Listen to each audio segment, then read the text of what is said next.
Jama'a masu kallon da sauraron mu assalamu alaikum barkamu da yau barkamu da warhaka barkamu da sake saurara duk a daidai wannan lokaci a cikin labarun mu na sashen Hausa na wannan rana ta Juma'a. Yau muna 13 ga watan Rajab hijira fayin halitta daga Makka zuwa Madina shekara na da 1447 wanda ya daidai da ranar 2 ga watan Janairu miladiyar haihuwar Annabi Isa alaihi salam shekara na da 2026 ga cikakkun labarun mu na sashen Hausa kamar yadda muka same su.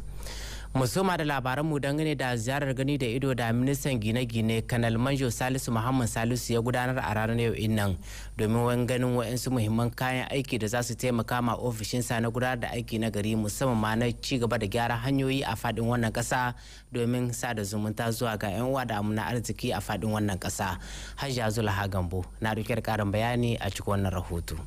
Sabuwar shekara, sabon numfashi, sabuwar tahiya a Nijar a kowane fanni, a fannin gine-gine, sabbin kayayyakin aiki na manyan injina irin su dankaro da makamantansu ne ministan gine-gine Colonel Major Salisu Muhammad Salisu ya karba a yau wanda suka zamo shaida. Wannan ziyara ta minista ta zo ne bayan kawo kayayyaki kashi na 1 da na 2 daga cikin jerin kayayyaki da za a kawo nan gaba har sau 5. A yayin da yake karɓar waɗannan kayayyaki, minista ya yi yabo kan yadda ya ga waɗannan kayayyakin na zamani masu inganci da za su taimaka ma ofishinsa na tahiyar da aikin yadda ya kamata.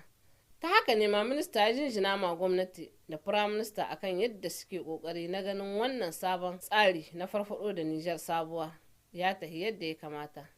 A ƙarshe minista ya yi amfani da wannan dama domin tattaunawa sosai tare da ƙusoshin ma'aikatan don samun cikakkun bayanai kan yadda suke tahiyar da aikin nasu, kuma ya ƙara amfani da wannan dama inda ya ziyarci sashen da ke kula da kayayyakin manyan injina. Da fata waɗannan kayayyakin za a yi amfani da su wajen gyara hanyoyi saboda hanya da ita ake yin zumunci, kuma yana ɗaya daga cikin manyan gurin da magabatan ƙasar nan suka sa a gaba domin shimfiɗa dogayen hanyoyi masu kyau, musamman maganin hanyoyin da shugaban ƙasa ya yi da kanshi a kwanakin baya.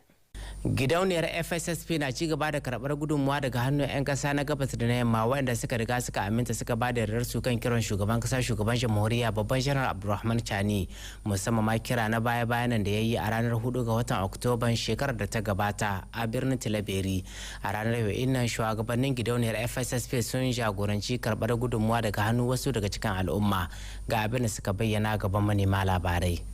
Da sunan Guerrier de la Patrie mun karbi kiran da shugaban kasa Abdulrahman Chani ya muna muka gudunmuwan musuddurkin kasa. Mun taba zuwa bayo ba, mun zo kuma mun kawo jika 200 gudunmuwan muna ma duk Nijeriyan barka da sabuwar shekara. Allah zamna shi mu lahiya, amin. Ni ne premier rapporteur na noyau de sensibilisation et de formation wajen harkar fond solidarity wato gudunmuwar ceton kasa. Na zo ne nan ne mai wajen wani aiki wanda ya shahi kungiyar mu ta association de parents d'élèves étudiants. Na ga ya kamata tunda ina cikin wannan surki ina cikin wannan kokarin waye kai wajen ba da gudunmuwa ga asusun kasa, na ce bari in biyo in zo in ga abokan aikinmu wadda ke nan ne in samu in ƙara ba da gudunmuwa ta, kuma mu samu mu tattauna mu gani waɗanne sa'u za mu samu don mu ƙare waye ma mutane kai an tuka su gane abin da ake nuhi, kuma mu ba su labarin abin da ake yi da wannan fond de solidarity. Insha Allahu za mu tattauna tare da su, in Allah ya kai muku mu je muradi mu kama aikin nan ya gadan-gadan. Wannan gudunmawa da na bada ƙari ne jika 5 ci kadai. Ubangiji Allah shi ba mu ikon kuma mu ƙara tallafawa. Idan mun a jihar da magaram inda ofishin ministan kasuwanci na fuskar jihar da magaram ya karbi wasu kayayyaki na abinci da ma na amfani zuwa ga al'umma zuwa ga hannu wasu daga cikin 'yan kasuwa, kuma kayayyakin ya kone su ne biyo bayan wato lokacin da yake mata a yi amfani da wannan kayayyakin sun kawo ƙarshen su.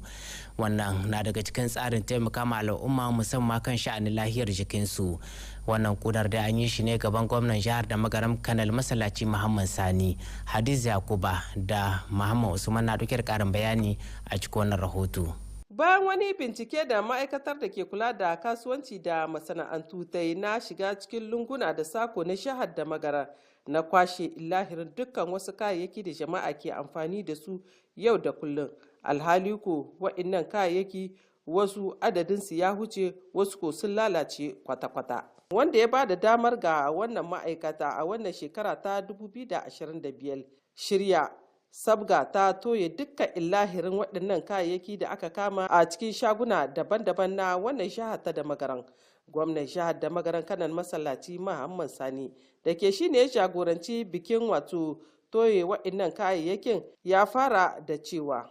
kaya waɗanda ake sanyawa cikin kantuna wanda lokacinsu ya wuce za su zama cuta ga mutum in ya ci, su ne wannan direction mai kula da harkan kasuwa ta je ta ɗauko. Kayan dai duka cikin wannan shekara ta 2025 aka ɗauke su,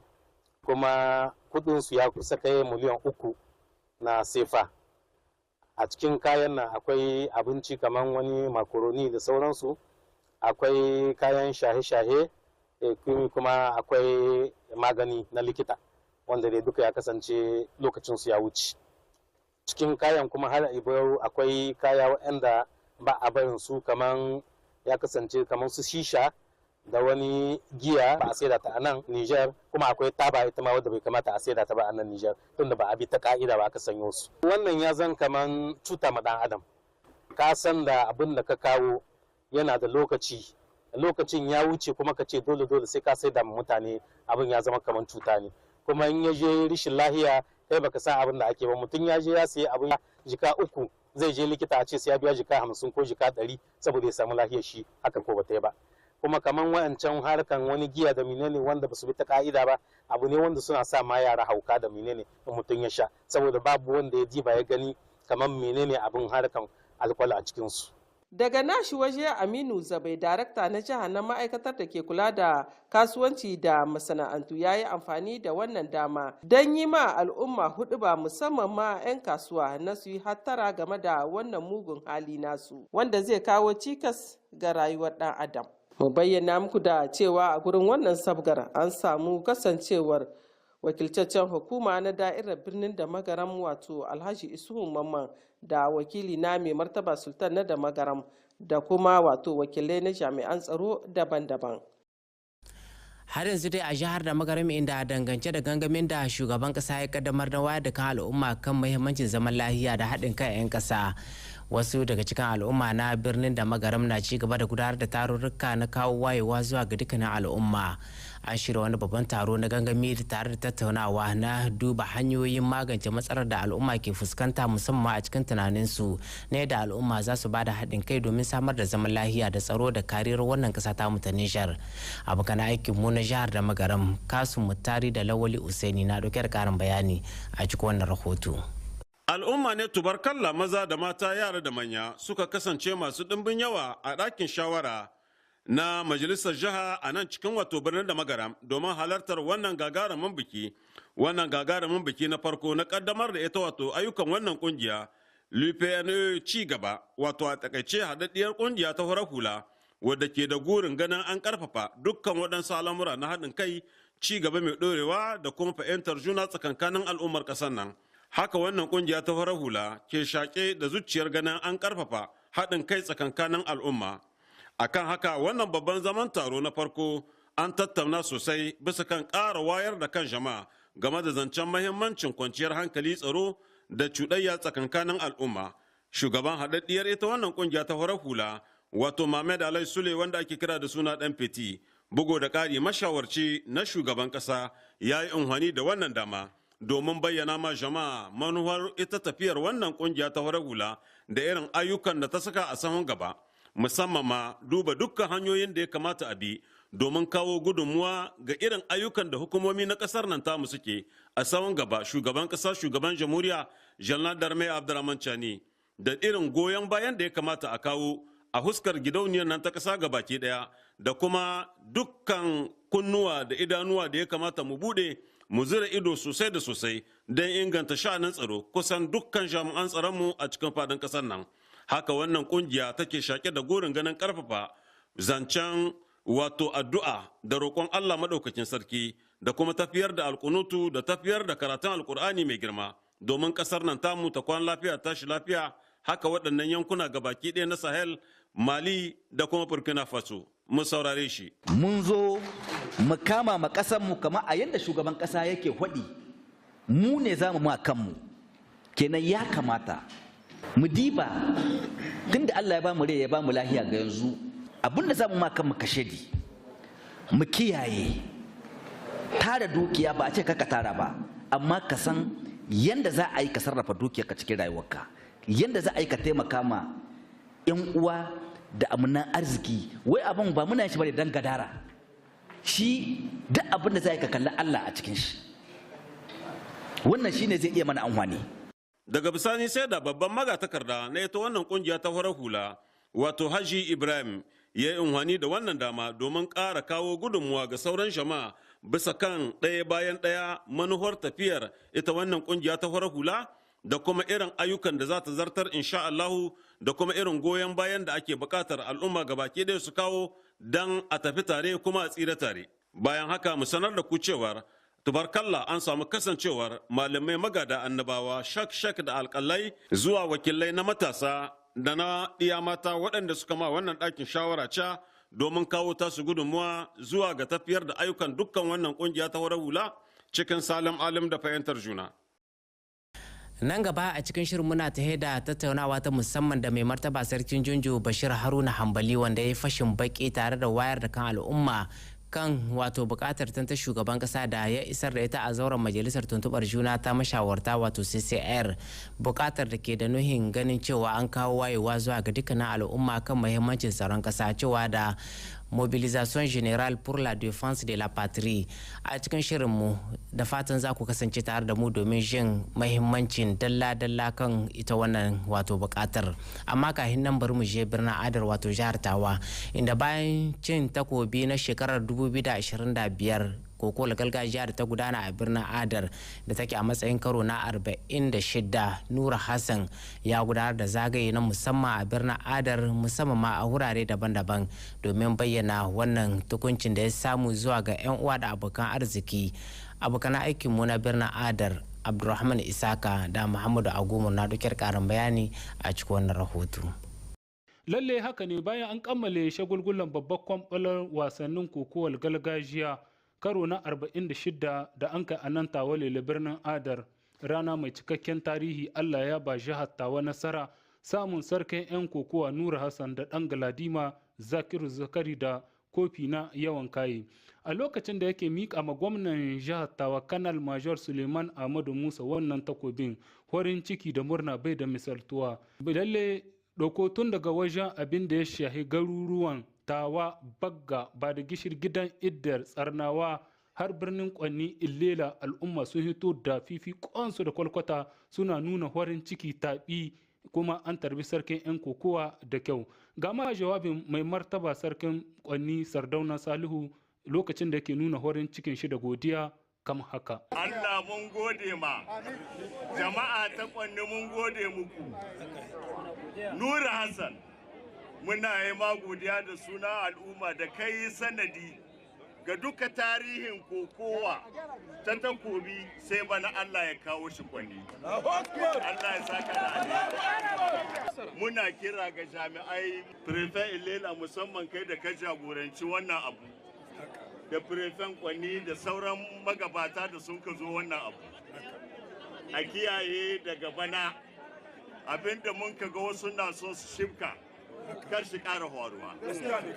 domin suna an ce kokowa an yi ta saboda zaman lahiya da haɗa kan 'yan Nijar. Haɗa kan 'yan Nijar ba ma 'yan jiha ba. To ku kiyaye magabata wa'anda ka son su kawo zamna tsaye cikin wagga tahiya ku hidda su daga tsarin koko.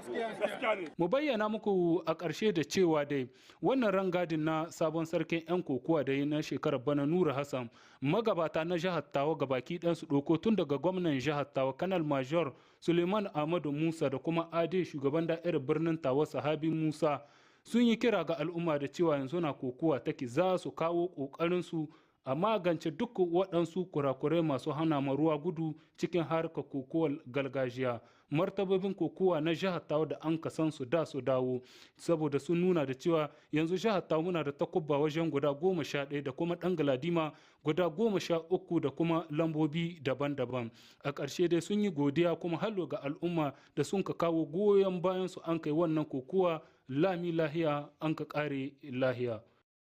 Idan ba ku manta ba a makon da ya gabata ne 'yan majalisar mashawarta suka gudanar da wani zama na musamman cewa da session extraordinaire bisa umarnin shugaban kasa shugaban jamhuriya babban janar Abdulrahman Chani da ya isar musu da wata bukatar sa da yake so 'yan majalisar su tattauna tare da yin nazari akan wannan bukatar. Bukatar ita ce mobilisation générale pour la défense de la patrie, wato diba hanyoyin wayar da kan al'umma kan tsaron ƙasa da ya zamo tilas zuwa ga dukkanin wani ɗan ƙasa da ya bada gudunmuwa wajen ganin cewa an kare martaba ta wannan ƙasa ta ta Nijar biyo bayan wasu makiya na gida da ma na waje da ke da nuhin ganin cewa sun tayar da zaune tsaye a cikin wannan ƙasa ta ta Nijar.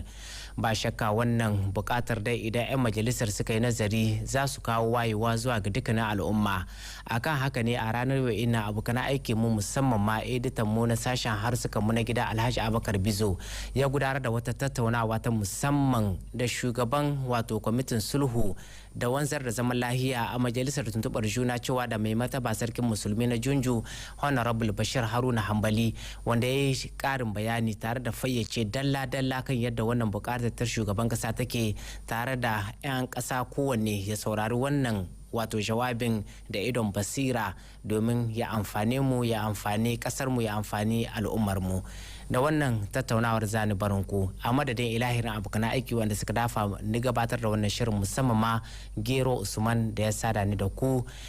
Fatima Gero Bida ta hada wayannan hotunan, ni kuma ni shirya ni gabatar Abdulrahman Malam Sidi Shaibu nake fatan Allah mai kowa mai komai saki salam da alheri sa daga nan Tele Sahel Asuba ta gari. Assalamu alaikum. Assalamu alaikum wa rahmatullahi wa barakatuhu masu kallon mu da sauraron mu barkanmu da warhaka, barkanmu kuma da dai saduwa da ku a daidai wannan lokaci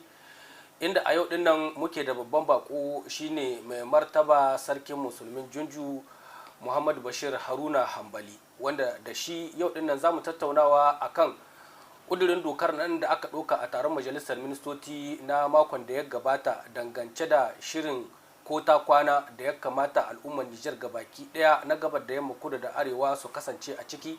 dangance da yanayin da muke ciki na gurɓacewar al'amarin tsaro da kuma wato zamba cikin aminci da zagon ƙasa da ake yi wa ƙasar mu Nijar. Menene ake nuhi da dokar kasancewa cikin shirin ko ta ɓaci, wa ta shafa, ya za mu yi mu kawo ta mu gudunmuwa a cikin wannan wato tsari da aka bullo da shi? Akan waɗannan maganganu ne za mu tattaunawa da mai martaba sarkin Junju a cikin wannan ɗan takaitaccen lokaci da Allah maɗaukin sarki ya bamu. Mai martaba assalamu alaikum. Barka Alhaji Bizo. Madalla, kamar yadda kuka sani 'yan Nijar da duka da kowa ya ji a taron majalisar ministoci wancan da ya gabata na makon da ya wuce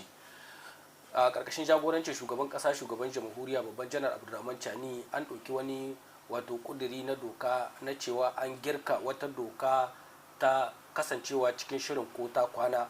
ga al'ummar Nijar kakab baki daya saboda yanayin da ake ciki. Wai menene dalilin da yasa aka ɗau wannan dokar, sannan kuma menene ma'anarta? Muna godiya ga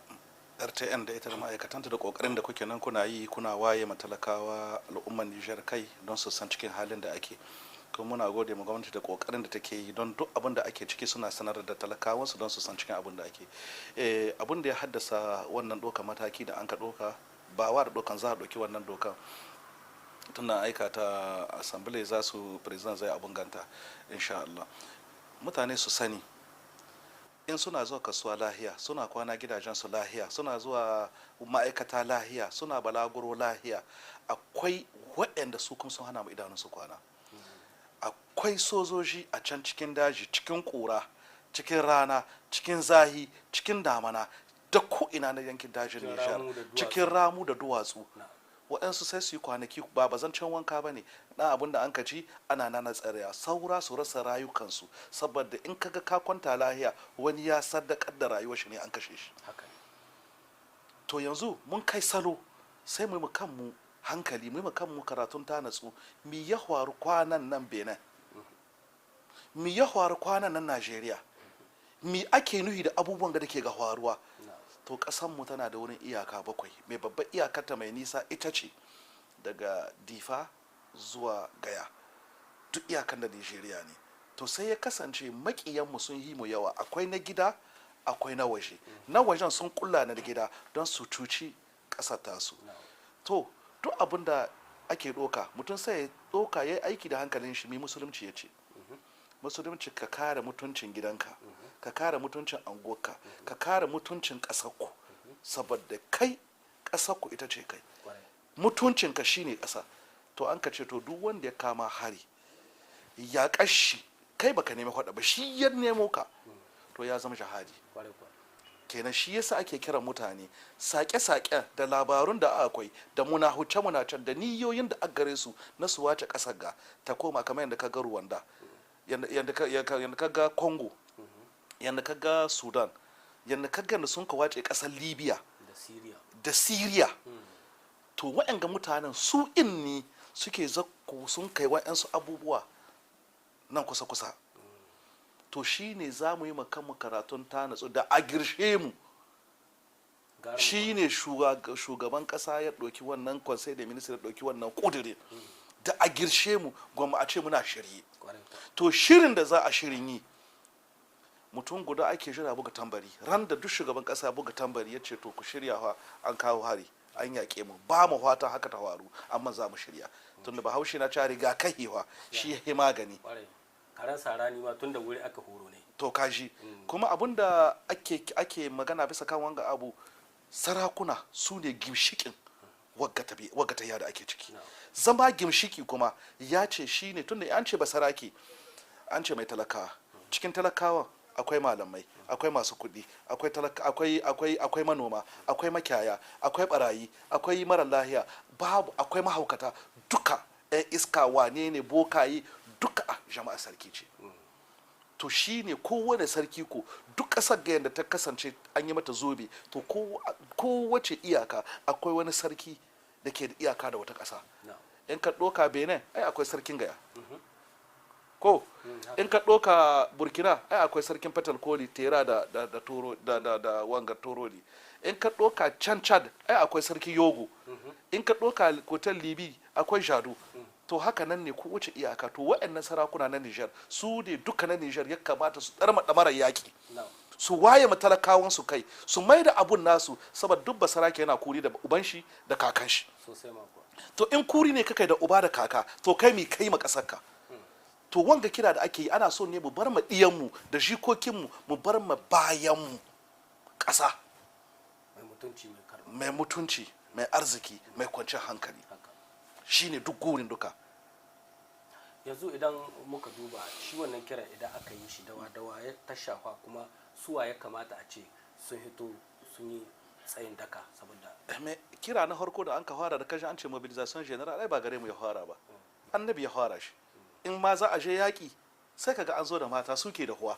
ai kaga ya zo cikin mobilization makera suke makamai ai ya zo cikin mobilization dumki teloli suke dumkin tuwahin da inda za a bunna kenan kamar mobilization abin da ake nuhi gangamin da ake nuhi na in takon wai Allah ya kiyaye ya ƙara kiyaye ya tsare mu da ƙasar mu in ma ta faru ya kasance za a shiga yaƙin a ce sojoji suna buƙatar bakanike 1000 ai bai kai sai an tai wani wuri an ɗauko ba muna da su duka waɗannan kadikawa sai su zo mota suna sauri tana ɓacewa ana gyara a shiga da yaƙi masu yin tuwo suna yin tuwo manoma suna noma abinci gayya yanke likitoci suna nan suna aikin su na likita in ma likita 1000 nawa ake so a kowa inda za a wawwatsa su na ko ina jini ake bukata talaka ka tsaya jira ka bada jinin naka an ce ana bukatar motar ka bada an ce ana bukatar hilin ka kaza don ai kaza bada an ce ana bukatar gidanka don ai wani abu bada to abun ba yaro ba mace ba namiji kasar ce aka sama gaba kuma in Allah ya so ya yarda duk abubuwan ga ba za su haro ba na makiyanmu ba za su yi nasara ba saboda mun ce Allah tunda shi annabi ya ce ga ku yarda ku rabu to mu hidda duk wani cece ku ce tsakaninmu mu yi cinciya madarminki daya mu tsare kasanmu mu kama Allah ya tsare mana kasanmu ba tare da mun yi mu kan muna huci ba amma duk da haka mai martaba Allah baka nasara mun sani Niger akwai mutane masu taurin kai masu taurin kunne duk irin yadda aka bullo da tsari na ceton kasa ko kuma ci gaban kasa sai kaga wasu sun koma dabara suna zamewa waɗansu ma suna yanke ma waɗansu kuzari ko kana da niyya sai ga wani ya zo da wani zance ya yanke ma kuzari ya hana ka wani da hiccin da sauransu dai ga su ya za a ja hankalinsu a cikin wannan babu zancen lallashi in an shiga halakar yaƙi babu zancen lallashi ita waga doka da ka ga an ɗauke ta tun yanzu rigakafi ne ake ga doka don ko takon amma daga yanzu waɗannan mutanen su yi ma kansu karatun ta natsu su daina saboda an ɗauko an kawo kayan aiki an sa jami'ai na ransanyama kuma ya kasance duk abubuwan da ke ga faruwa sarakuna suna gaba da goyon baya 100% sarakunan Nijar sai da Allah musu albarka sarki shike da mai anguwa shike da mai gari shike da liman shike da bokaye shike da malamai shike da abin ga kristoci duka al'umma tashi ce in labari na zakkuwa komi na hayowa to wanda an ka kama ku saurara da kyau ku sha wanda an ka kama wagga doka ran da an ka sa mata hannu wanda an ka kama cikin munahuci na whatsapp cikin munahuci na keta cikin munahuci na zunde cikin munahuci na yanda za a yi kasar ga tabarki na raba kanun mutane koda da wasa ne an kama mutum ya ce wasa babu zancen kadara jiki in kunne ya ji jiki ya tsira an ɗauki miyagun matakai daga shekara 5 zuwa shekara 10 mutane ka su yi tsammanin wasa ne bayan an kai wasa daga yanzu babu zancen wasa musulunci akwai hukunci har da kisa ga musulunci yau amerika ta haikuwa zancen zuwa da cikin shahohin amerika akwai inda ya mutu ya lahi halbe shi ake yi china laihi har yau China akwai pen capital halbiya ake yi India halbiya ake yi Saudiya halbewa ake yi Turki halbewa ake yi to yanzu wagga ta da ake cikinta cikin halin da kasar ga take ciki duk wani munafiki duk wani wanda nuna bai son kasar ga za a take shi ne a huce ba sani ba sabu doka ba zancen lallashi bane ko ka so kasar ka girma da arziki ko ka so kasar ka ciyaciya ko ka ima bakin ka ba za a taɓa yarda ba ana zama da mutane suna wace suna raba al'umma suna wace harkar ƙasar ga ba za a taɓa yarda da wannan ba an yi an raga baya amma daga yanzu ko ka so ƙasar ka ne sai swat kana tare da ƙasar ka ko ka zama kin ƙasar ka hukunci ne an tsara duka mutane za su ji shi an tsara duka kenan zancen ƙasar ana so a bar mutane ƙasa ce ba mu hwata a shiga yakin mun mai da al'amarinmu ga Allah to kenan mutane ko su yi tsaye ga roƙon Allah kasancewar an ce an mai da al'amari ga Allah a nan wurin wace rawa malamai za su taka abin da ya kamata ku sani malamai ya kamata ku yi da'a ga shugabanninku duk wani kungiyanci duk wani aƙidanci duk wani nuna ni na hiwa ne a bar wannan kai don ga a ce mu ma tsananta mu ko hada ma ba su tsakanin mata da miji yanzu mu abin da muke so duk ƴan ƙasan su zan guda malamai ku zan guda sarakuna ku rike malamanku ku rike talakawanku ku yi tsayin daka ku hidda son rai na wani dan uwana ne kuna gan ɗayan ku lalata ku bayyana shi a ɗauka mai mataki ku kwara hukuncin daga gidajenku dole talaka ya san matsayi ya san abu da ake ciki amma babu lallashi malamai ina kira ga malamai ba waɗanda da ke yin TDR ba waɗanda masu association masu zuwa ce a'a muna da ƙudutar zamu yi muna buƙatar miliyan 5 ba waɗannan ba malaman da a can cikin ƙauyuka zamne waɗanda daga noma sai kiwo sai kasuwanci masu almajiran nan 1000 wanda kullum harka tsakanin su ne da Allah suke gayi waɗannan da ke da tsoron Allah he da kowane Allah ubangiji ya sa du'o'in da suke makasa ga Allah ya karba saboda suna nan suna kokarin su ba a san su ba su ma so a san su me ku sarakuna kun san duk inda wayannan malamai suke ku tahi ku neme su kowane sarki na Niger ya san mugun malamin shi ya san malamin shi na kwarai ya san bokan shi ya san kristan shi ya san kowa na shi ku nemi al'umma ku nemi malaman ku ba masu yawo da TDR ba a ba su kuɗi su ce kunutu za su yi ba masu yawo suna zakwa suna ce a bada kuɗi za su yi roƙon Allah ba, su masu yi don Allah. In an ce mobilization an ce ku yi don Allah, ba yi ne za ku yi a biya ku, yi ne za ku yi don ku kare ƙasar ku, saboda in ƙasar ta samu kwanciyar hankali sannan ake armi, in ƙasa ta samu kwanciyar hankali sannan ake suna, in ƙasa ta samu kwanciyar hankali sannan ake kasuwanci, in ƙasa ta samu kwanciyar hankali sannan ake noma, in ƙasa ta samu kwanciyar hankali sannan ake kiwo, in ƙasa ta samu kwanciyar hankali sannan ake zuwa a bariki a aiki, in ƙasa ta samu kwanciyar hankali sannan ma kake samun dama ka tai likita ka ce baka da lahiya, in ƙasa ta samu kwanciyar hankali sannan kake samun dama ka kwanta kusan matarka ka yi hira da ɗiyanka. Amma duk muna hukan ƙasar ga suna rike da whatsapp daga cikin ɗakin su suke ɗaukan wani abu, ko daga cikin biron suke ɗaukan sirrin ƙasa suna saidawa. Ku tai ku yi shi tun an sa ku tai ku yi. Ai jiki magayi in kunne ya ji jiki ya tsira. Muna roƙo Allah ya sa su gane ba mu son a kai ga wannan. Muna son duk wanda ya ji kira daga yanzu ya dena, ya dena. Ƙasar ga ce mun ka sama gaba, ƙasa ce mun ka sama gaba. Muna alfahari da kakinanmu, muna alfahari da ubannanmu, to ya kasance mu kuma iyanmu da jikokinmu su yi alfahari da mu. Ka ji magana. Tuma da masu kallon mu da sauraron mu, kamar yadda kuka ji wannan tattaunawa tamu da shi mai martaba sarkin musulmi na Junju Muhammadu Bashir Haruna Hambali. Akan haka ne muka kawo ƙarshen wannan tattaunawar ta yau, sai kuma lokaci na gaba idan mai kwa mai komai ya yarda, tare da kyakkyawan fatan in kunne ya ji jiki ya tsira kamar yadda Hausa yake cewa, da kuma fatan al'ummar Nijar gabaki daya za su rungumi wannan kira na magabatan ƙasa, su ba da himma su tashi tsaye-tsayen daka domin kare wannan ƙasa tamu daga dukkanin makircin da makiyan ƙasar Nijar ke shirya mana na cikin gida da na waje. Gabaki daya Allah maɗaukin sarki ya kare mu, ya kare ƙasar mu, ya kuma ba mu nasara akan makiyan mu gaba daya. Anan muka dasa aya ga wannan shiri, sai kuma a wani lokaci na gaba idan mai kowa mai komai ya yarda. Assalamu